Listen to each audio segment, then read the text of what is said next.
আরজিকর হাসপাতালে আচমকা আগুন আতঙ্ক। পঞ্চম তলে মাইক্রোবায়োলজি বিভাগে আগুন লাগে। দমকলের একটি ইঞ্জিন ঘটনাস্থলে গিয়ে আগুন নিভিয়ে ফেলে। অর্কদীপ্ত মুখার্জি আমাদের প্রতিনিধি রয়েছেন আমাদের সঙ্গে। কি থেকে আগুন, কখন এই ঘটনা, কি জানা যাচ্ছে অর্ক?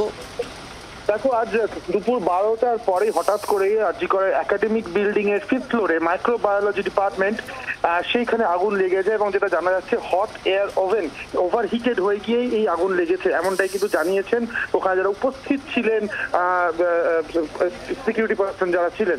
এবং একটি দমকলে একটি ইঞ্জিন এসে পৌঁছয়, তবে ওই যারা সিকিউরিটি যারা পার্সন ছিলেন তারাই কিন্তু ফায়ার এক্সটিংগুইশার দিয়ে আগুনটা নিয়ন্ত্রণে এনে ফেলেন।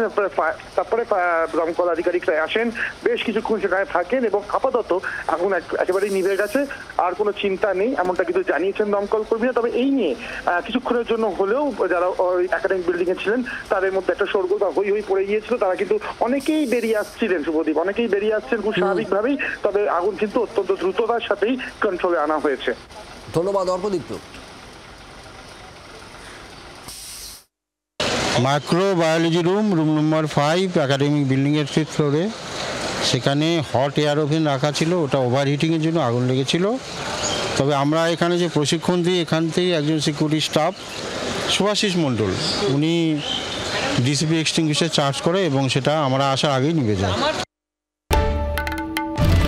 বাংলার আওয়াজ, বাঙালির আবেগ, জি 24 ঘন্টা।